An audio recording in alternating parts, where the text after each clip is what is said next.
The need for digital equity, the digital divide, including the techno-gender divide.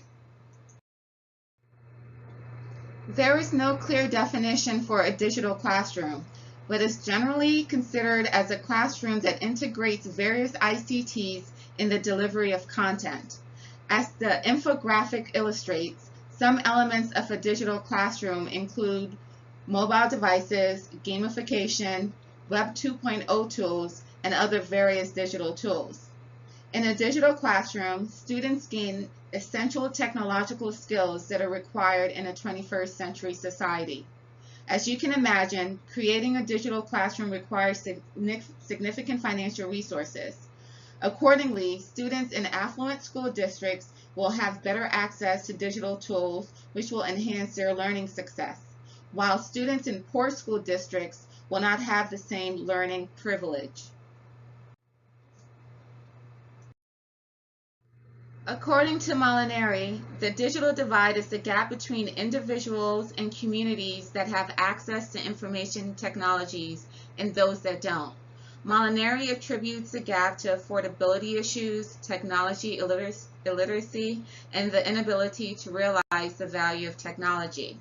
Imagine the difference between a classroom that is full of seamlessly integrated technology, laptops, desktops, tablets, and a classroom that only has a few obsolete PCs on a shelf lining the back wall.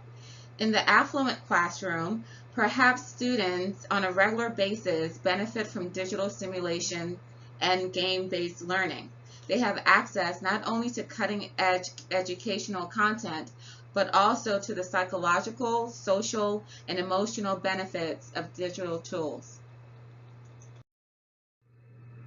In the United States, the digital divide is highly correlated with race, ethnicity, and socioeconomic status. The main reasons for the divide are computer illiteracy, lack of access to technology, specifically ICTs and broadband internet access, cost, quality of ICTs, archaic versus innovative. The digital divide persists at the following levels: individual, national, and global. At the individual level, the divide is usually the difference between computer literacy and computer illiteracy, and those who have access to technology and those who don't. Cost is a factor at the individual, national, and global levels. Computers can be acquired more cheaply, but they are not free. You still need to have money to access them. Differences in the computing capabilities of obsolete technical tools also contribute to the digital divide. When schools are provided with free ICTs to bridge the digital divide, they're usually of lower technology. IT careers demand technical expertise and a strong educational background in technology.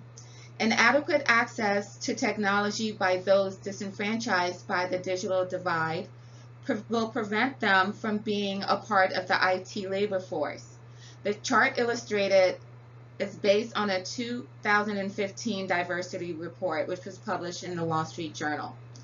Goss and Gupta found that while IT and the internet offer the promise of reducing labor market barriers and outcomes, women and minorities, including African Americans, Hispanics, and Native Americans, are currently underrepresented in IT. Deloitte's 2016 diversity data from major technology companies sheds light on the lack of gender diversity in technology positions. As you can see, it was predicted that less than 25% of IT jobs in developed countries would be held by women. In their gender study of women in technology, Hafkin and Taggart found that in the US, women with undergraduate degrees in computer science and engineering are underrepresented in IT careers compared to their representation in the population.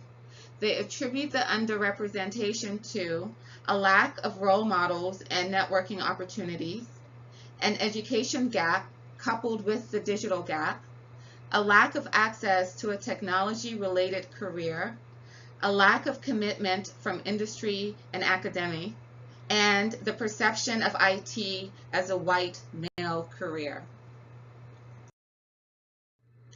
There are huge potential benefits to closing the digital divide. Closing the digital divide will promote lifelong learning. Also, learning initiatives based on technology, especially STEM, are not possible without digital equity. The second is social.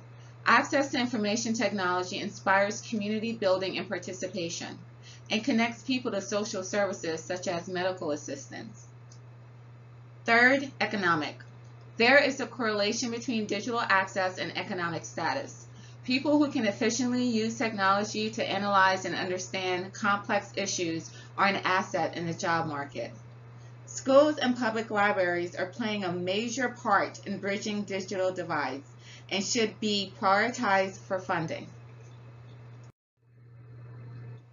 In my 7.1 activity, I suggested ways to get the financial resources needed to fund digital equity. These funds should be directed to schools, and public libraries, since they play a major role in closing the divide. I suggested two major ways to fund digital equity. The first is to have ICT manufacturers, such as makers of laptops and mobile devices, to provide a specific percentage of non-archaic ICTs to public schools at below market costs. Anticipated corporate tax rate cuts will offset the exchange. I also suggested that technology and telecommunication companies with large market caps in the billions, such as Amazon, Verizon, and Google, to pay a technology tax, maybe 1 or 2% of their revenue, and that will fund the creation of innovative digital classrooms in the public school system. Once again, anticipated corporate tax rate cuts will offset the exchange.